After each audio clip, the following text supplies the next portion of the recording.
الحمد لله رب العالمين. اللهم صل على سيدنا محمد وعلى آله وصحبه وسلم. അൽഹംദുലില്ലാ. ഒരു സ്പീച്ച് നടത്തുന്നില്ല, അതിനുള്ള സന്ദർഭവുമല്ല സമയവുമില്ല. ഏതാനും ചില ജീവിത ചിന്തകൾ ഞാൻ ഇത്രയും കാലം ഇവിടുത്തെ ഏറ്റവും ചെറിയ കുട്ടിയാണല്ലോ. അപ്പം നടന്നു വന്ന വഴികളുടെ ജീവിതത്തിൽ എനിക്ക് ഒപ്പിയെടുക്കാൻ കഴിയുന്ന ചില ജീവിത ചിന്തകൾ നിങ്ങളുമായിട്ട് പങ്കുവെക്കുകയാണ്. എല്ലാവരും വളരെ കുറഞ്ഞ സമയം ഒന്ന് ശ്രദ്ധിച്ചിരിക്കുക. അൽഹംദുലില്ലാ, അല്ലാഹു ഇത് ഇവിടെയും നാളെ ആഖിറത്തിലും അതിനിടയ്ക്കുള്ള നമ്മുടെ യഥാർത്ഥമായ ഒരു ജീവിത പരിവർത്തനത്തിൽ, അതായത് നമ്മളെ ശരീരവും നമ്മുടെ നമ്മുടെ മാതാവിന്റെ ഉള്ളിൽ 4 മാസം കഴിഞ്ഞപ്പോൾ സന്നിവേശിപ്പിച്ച ഒരു മഹത്തായ ഒരു അനുഗ്രഹം. പലരും ജീവനെന്നും റൂഹെന്നും ആത്മാവെന്നും പല രീതിയിൽ പറയാറുണ്ട്. അത് നമ്മളിൽ നിന്നും അകന്നു പോകുന്ന ഒരു സന്ദർഭമുണ്ട്. ആ സന്ദർഭത്തിലും പ്രയോജനപ്പെടുന്നതിന് വേണ്ടി ഏതാനും നിമിഷം ഇങ്ങോട്ട് ശ്രദ്ധിക്കുക. അള്ളാഹു തൗഫീക്ക് ചെയ്യട്ടെ. പറയുന്ന എനിക്കും കേൾക്കുന്ന എൻ്റെ എല്ലാ ബന്ധുമിത്രാദികൾക്കും ആദരണീയരായ എൻ്റെ ഉമ്മമാർക്കും എല്ലാവർക്കും അത് ഗുണം ചെയ്യട്ടെ എന്ന് പ്രാർത്ഥിക്കുന്നു. അതിനു മുമ്പായിട്ട് ആദ്യമായിട്ട് 1-2 വാക്കുകൾ പറയുന്നു. അതായത് നമ്മളിവിടെ കൂടിയിരിക്കുന്നത് ഒരു മഹത്തായ ഒരു മഹനീയമായ ഒരു ഫലവൃക്ഷത്തിന്റെ ശാഖകളും കായ്കളും പൂക്കളുമായിട്ടാണ്. അതിന് കാരണമായ 2 പ്രധാനപ്പെട്ട വേരുകളുണ്ട്. അതിൽ ഒന്ന് നമ്മുടെ ഉപ്പുപ്പ തന്നെയാണ്, പാറയിൽ ഉപ്പുപ്പ. അതൊരു തായ് വേരാണ്, പ്രധാനപ്പെട്ട വേരാണ്. ആ വേരിനോടൊപ്പം സപ്പോർട്ട് ചെയ്ത മറ്റൊരു വേരാണ് നമ്മുടെ ഉമ്മ. അൽഹംദുലില്ലാ, രണ്ടുപേരെയും കുറിച്ച് ചെറിയ ഓർമ്മകളാണ് എനിക്കുള്ളത്. പ്രത്യേകിച്ച് ഉപ്പുപ്പായെ കുറിച്ച് വളരെ ചെറുപ്പകാലത്ത് ഞാൻ ഉപ്പുപ്പായെ കണ്ടിട്ടുണ്ട്. നിങ്ങളെ ചിന്തയിലേക്ക് കൊണ്ടുവരാൻ വേണ്ടി ഞാൻ പറയുന്നത്, നമ്മളെ തുടക്കത്തിൽ ഒരു വീഡിയോ കാണിച്ചു. അതില് കരമനത്ത വലിയ മാമ നമ്മളെ കണ്ടു. ഏതാണ്ട് അതേ ഷേപ്പിൽ മാമ പ്രായാധിക്യം വലിച്ചോൾ ഇങ്ങനെയാണ് ഇരുന്നത്. ഏതാണ്ട് അതിനേക്കാളും കുറച്ചുകൂടെ ശോഷിച്ച നിലയിലാണ് ഉപ്പുപ്പായെ ഞാൻ എൻ്റെ ഓർമ്മയിൽ കാണുന്നത്. ആ സമയത്തും ഉപ്പുപ്പ വളരെ അധ്വാനം ചെയ്യുന്ന ആളായിരുന്നു. 63 ഏക്കറോളം ഉണ്ടെന്ന് ഞാൻ കേട്ടിട്ടുണ്ട്. പക്ഷെ നമ്മുടെ ഓർമ്മയിൽ 30 ഏക്കറോളം ഉപ്പുപ്പാക്കും ഉമ്മാക്കുമായിട്ടും ഉണ്ടായിരുന്നു. അത് അത്രയും ഉപ്പുപ്പായെ സഹായിക്കാനായിട്ട് കുറച്ച് ജോലിക്കാരുമായിട്ട് നിന്നതുകൊണ്ട് അത് വളരെ കാര്യമായിട്ട് അധ്വാനിച്ചു.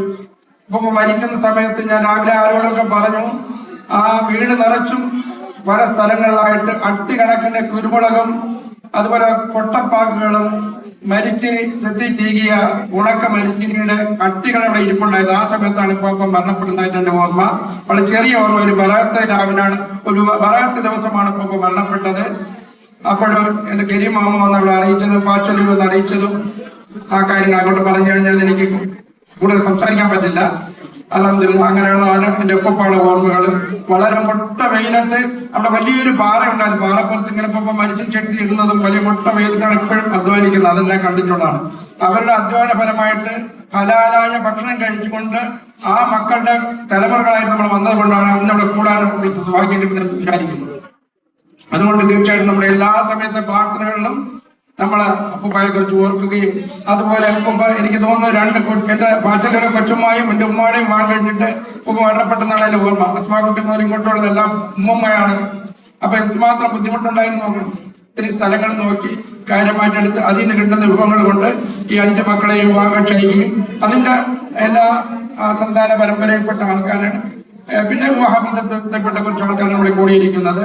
അതുകൊണ്ട് ഉമ്മയുടെ അവസ്ഥ പറയുകയാണെങ്കിൽ ഉപ്പുപ്പ ഇല്ലാത്തൊരവസ്ഥയിൽ ഉമ്മ എത്രത്തോളം കഷ്ടപ്പെടുന്നത്, ഏറ്റവും താഴെക്കടയിലുള്ള കൂലിക്കാർ ചെയ്ത പണി മുതൽ വലിയൊരു എഞ്ചിനീയർ ചെയ്യുന്ന പണി വരെ ചെയ്യുന്നത് ഞാൻ കണ്ടിട്ടുണ്ട്.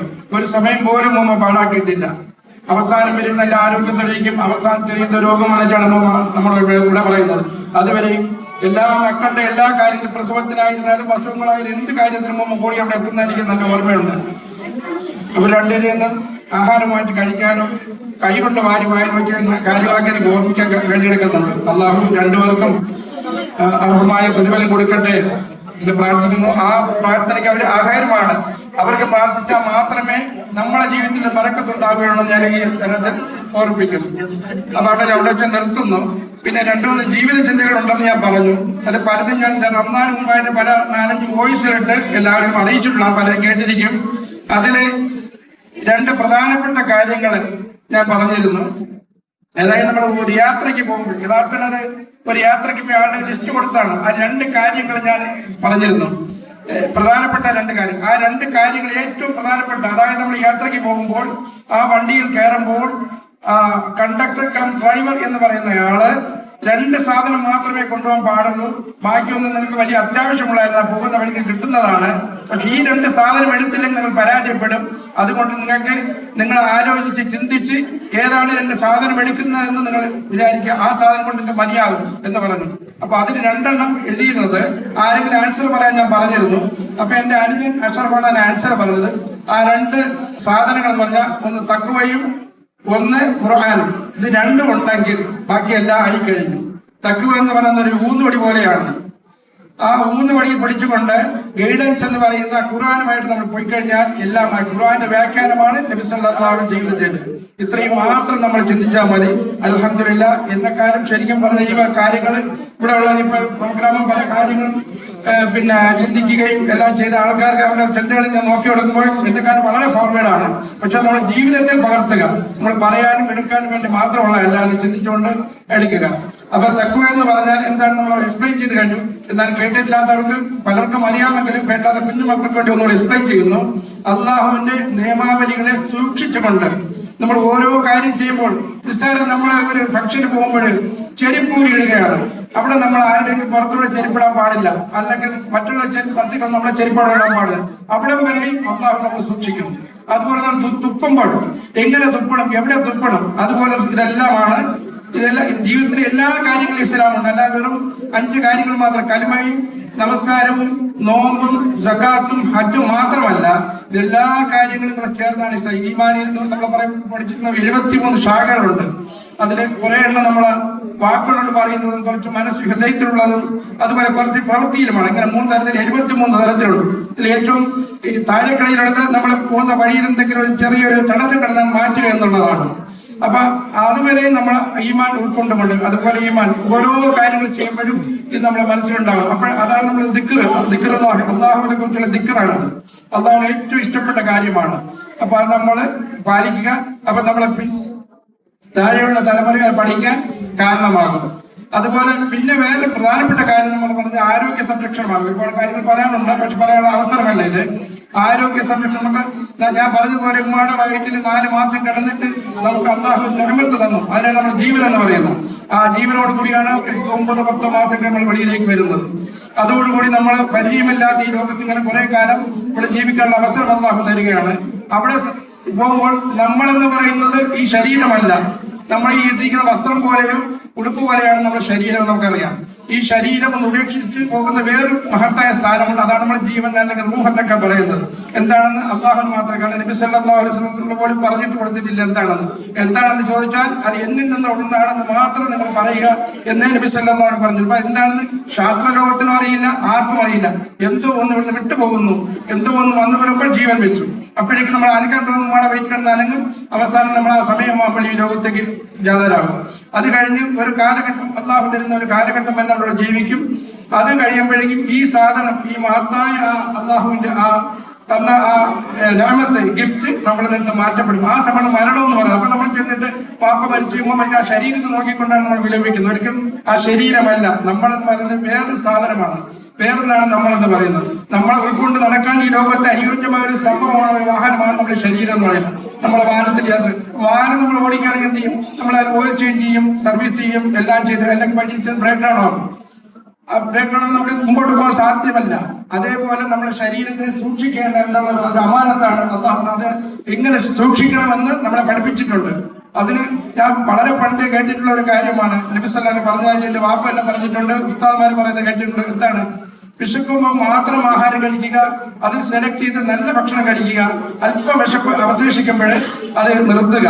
ഇതാണ് നബി സല്ലല്ലാഹു അലൈഹി വസല്ലം പഠിപ്പിച്ചിരുന്ന ഒരു. അതുപോലെ രാത്രി എത്രയും രാത്രിയല്ല, മഗ്‌രിബിന് മുമ്പ് തന്നെ കഴിയുന്ന നമ്മൾ ആഹാരം കഴിച്ച് ശീലിച്ച് മതിയാക്കുക. പിന്നെ ഇശ കഴിഞ്ഞ് ഉടനെ ഉറങ്ങുക, അതിരാവിലെ എഴുന്നേൽക്കുക. ഇത്രയും മാത്രം നമ്മൾ ചെയ്താൽ മതി. നമ്മൾ ആരോഗ്യം സംരക്ഷിക്കാൻ വലിയൊരു അളവ് നമ്മൾ സഹായിക്കും. മാത്രമല്ല, നമ്മൾ എന്തെങ്കിലും ഒരു അബദ്ധം പറ്റി എവിടെയെങ്കിലും പോയി വണ്ടി റിപ്പയർ ആയി ഒരു മെക്കാനിക്കിൽ വിളിച്ചാൽ അത് എങ്ങനെയുള്ള മെക്കാനിക്ക് നമുക്ക് അറിയത്തില്ല. അവൻ എന്തെങ്കിലും ചെയ്ത് വീണ്ടും ബ്രേക്ക് ഡൗൺ ആയാലും വണ്ടി അതോളം മോശമാകും. അതേപോലെ നമ്മൾ ഇപ്പോഴും ഒരുപാട് പൈസയെ മാത്രം നോക്കി ഒരുപാട് ഹോസ്പിറ്റലും ഡോക്ടേഴ്സും ഉണ്ട്, നമുക്കറിയാം. അവരെ മോട്ടീവ് കൂടുതൽ ആൾക്കാരുടെയും എല്ലാവരുടെയും കൂടുതൽ ആൾക്കാരുടെയും പൈസയാണ് മോട്ടീവ്. അപ്പൊ എന്ത് ചെയ്യും? അവർ ഏറ്റവും നമ്മുടെ കംപ്ലൈന്റ് വന്നാൽ ഏറ്റവും അങ്ങേ അറ്റത്തെ കാര്യമായിട്ട് നമ്മളെ പറഞ്ഞ് മനസ്സിലാക്കുന്നത്. ബുദ്ധിയില്ലാത്ത നമ്മൾ, അല്ലെങ്കിൽ നമ്മൾ അത്രത്തോളം അവരെ വിശ്വസിച്ചതിന്റെ പേര് നമ്മൾ എന്ത് ചെയ്യും?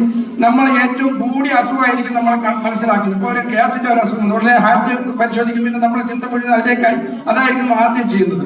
ഇപ്പൊ നമ്മൾ ബ്രേക്ക് ഡൗൺ ആയി, അപ്പൊ ബ്രേക്ക് ഡൗൺ ആയാലും ഇതം ബാറ്ററി പോയതായിരിക്കും. അപ്പൊ നമ്മൾ എന്ത് ചെയ്യും? അറിഞ്ഞുകൊടുത്താണ് സ്റ്റാർട്ട് പോയെന്ന് പറയും. സ്റ്റാർട്ടിന് വിലയുള്ള സാധനം അത് മാറുന്ന ബാറ്ററി മാറണമെന്ന് പറയും. പക്ഷെ അത് പൈസ നമ്മൾ പോകുന്നുള്ളൂ, കാര്യം ചിലപ്പോൾ നടന്നേക്കും. പക്ഷെ മനുഷ്യരീരം അങ്ങനെയല്ല. അതുകൊണ്ട് അത് അവരവരുടെ ശരീരം സൂക്ഷിക്കേണ്ടത് അവരുടെ കർത്തവ്യമാണ്. അത് ശ്രദ്ധിക്കുക. അത് ഒരുപാട് കാര്യങ്ങളുമായി ബന്ധപ്പെട്ട് പറയാൻ എന്റെ ജീവിത അനുഭവത്തിൽ നിന്ന്, അത് ആരും കണ്ടുപിടിച്ചതല്ല, എന്റെ ജീവിത അനുഭവത്തിൽ നിന്ന് പറയുന്ന കാര്യം. പക്ഷെ അതൊന്നും പറയാനുള്ള സമയങ്ങളില്ല. അതുകൊണ്ട് അപ്പൊ 3 കാര്യങ്ങൾ ഞാൻ പറയാം. ഒന്ന്, തഖ്വ എന്ന് പറയുന്ന ഊന്നിയോടി ചേർന്നുകൊണ്ട് നമ്മള് ഖുർആൻ ആ കാറ്റലോഗ് നോക്കി നമ്മുടെ ജീവിതം മുമ്പോട്ട് കൊണ്ടുപോകാം. ആ ഖുർആന്റെ എക്സ്പ്ലനേഷൻ എന്ന് പറയുന്നത് നബി സല്ലല്ലാഹു അലൈഹി വസല്ലം ജീവിതമാണ്. അത് പഠിക്കുക. അത് നബി സല്ലല്ലാഹു അലൈഹി ജീവിതം ഒരുപാട് മാർഗങ്ങൾ ഇപ്പോൾ ഉണ്ട്. ഈവൻ ഇന്നത്തെ കാലത്ത് നമ്മളെ ദാവത്ത് നടത്തുന്ന ഈവൻ ഇസ്ലാമിന് എതിരി നിൽക്കുന്നവരിലാണ് കൊണ്ടാണ് കൂടുതൽ ദാവത്ത് ഇപ്പൊ നടക്കുന്നത്. മൗലവിമാരെക്കാളും ആരെക്കാളും കൂടുതൽ ഇപ്പൊ ദാവത്ത് നടക്കുന്നത് ഞാൻ മനസ്സിലാക്കുന്നത് മറ്റുള്ള മതക്കാരെ കൊണ്ട്, ഇസ്ലാമിന് എതിരി നിൽക്കുന്ന ആൾക്കാരെ കൊണ്ട്. അത് ഇപ്പൊ പ്രവാചകന്മാർ വരാനല്ലാത്ത അള്ളാഹു ചെയ്ത ഒരു ഹിക്മത്താണ്. അതിലൂടെ ഒരുപാട് ആൾക്കാർ സംശയം ചോദിക്കുകയും അറിയാമെങ്കിൽ അവർക്ക് സംശയിക്കും. അത് മറുപടി പറയുമ്പോൾ ഒരുപാട് മുസ്ലിങ്ങൾക്കും അമുസ്ലിങ്ങൾ എല്ലാവർക്കും മനസ്സിലാക്കാനുള്ള സംവിധാനം നമ്മുടെ കൈപ്പടയിൽ തന്നിട്ടുണ്ട്. അപ്പൊ അത് പഠിക്കാൻ ഏതൊരു മാർഗ്ഗം പണ്ടത്തെ ഏറ്റവും എളുപ്പമാണ്. അതുപോലെ ഖുർആൻ പഠിക്കുന്നെങ്കിൽ എളുപ്പമാണ്. അപ്പൊ നമ്മൾ ഈ കാര്യങ്ങൾ, ഈ 3 കാര്യമാണ് എനിക്ക് പറഞ്ഞത്. അതായത് ഊന്നുവടിയാകുന്ന തഖ്വയും, അല്ലെങ്കിൽ നമ്മൾ കൊണ്ടടിച്ചാണെങ്കിൽ വീഴും. പിന്നെ നേരെ നടന്നു പോകാൻ നമ്മുടെ ഗൈഡ് ലൈൻസ് വഴി പറഞ്ഞാലാണ് ഖുർആന്റെ എക്സ്പ്ലനേഷൻ പറയുന്നത് നബി സല്ലല്ലാഹു അലൈഹി വസല്ലം നിങ്ങളുടെ ജീവിതചര്യ. പിന്നെ നമ്മൾ ആരോഗ്യ സംരക്ഷണം മാത്രമേ എനിക്ക് പറയാൻ പറ്റുന്നുള്ളൂ.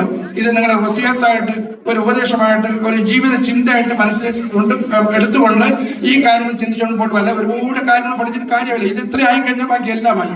പിന്നെ നമ്മളെ പലരും മുമ്പേക്ക് ഒരുപാട് ആൾക്കാർ പോകുന്നുണ്ട്, ഹജ്ജിന് പോകുന്നുണ്ട്. ഹജ്ജിന്റെ കാര്യം എന്ന് പറയുന്നത് അവസാനത്തെ കാര്യമാണ് ഹജ്ജ്, നമസ്കാരം.